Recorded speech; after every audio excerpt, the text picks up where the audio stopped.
नमस्कार दोस्तों। चार मोमबत्तियां, जी हाँ, चार मोमबत्तियां। रात का समय था।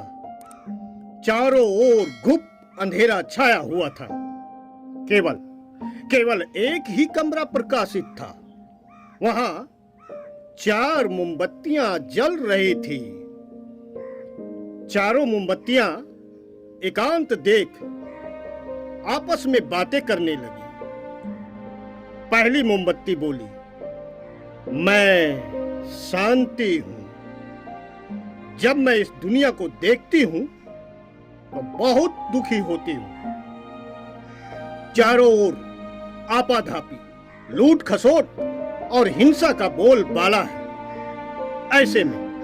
ऐसे में यहां रहना बहुत मुश्किल है। मैं अब यहां नहीं रह सकती। इतना कहकर मोमबत्ती बुझ गई। दूसरी मोमबत्ती भी अपने मन की बातें कहने लगी। मैं विश्वास हूं। मुझे लगता है कि झूठ, धोखा, फरेब, बेईमानी मेरे वजूद को खत्म करते जा रहे हैं। यह जगह भी मेरे लायक नहीं रही। मैं भी जा रही हूं। इतना कहकर दूसरी मोमबत्ती भी बुझ गई। तीसरी मोमबत्ती भी दुखी थी। वह बोली, मैं प्रेम हूं। मैं हर किसी के लिए हर पल जल सकती हूं, लेकिन अब किसी के पास मेरे लिए वक्त नहीं बचा। स्वार्थ और नफरत का भाव मेरे स्थान लेता जा रहा है। लोगों के मन में अपनों के प्रति भी प्रेम भावना नहीं बची। अब ये सहना मेरे बस की बात नहीं। मेरे लिए जाना ही ठीक होगा। कहकर तीसरी मोमबत्ती भी बुझ गई।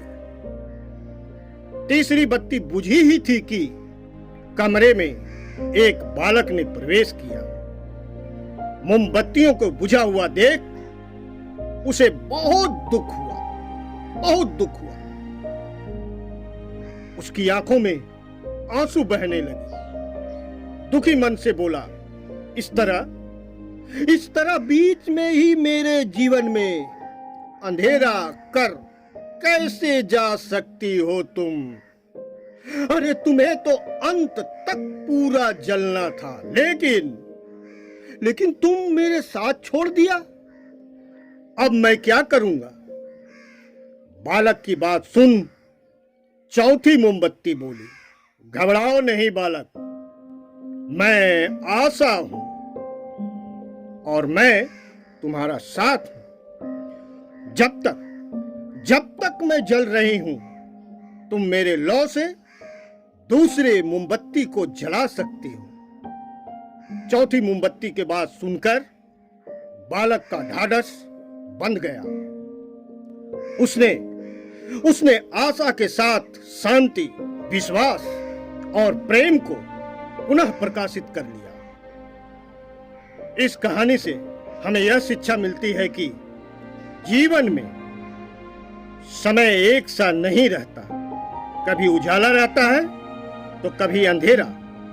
जब जीवन में अंधकार आए, मन अशांत हो जाए, विश्वास डगमगाने लगे और दुनिया पराई लगने लगे, तब मेरे भाई आशा का दीपक जला लेना। जब तक आशा का दीपक जलता रहेगा जीवन में, जी हाँ मेरे दोस्तों, जीवन में कभी अंधेरा नहीं हो सकता। आशा के बल पर जीवन में सब कुछ पाया जा सकता है। इसलिए आशा के साथ कभी न छोड़ना।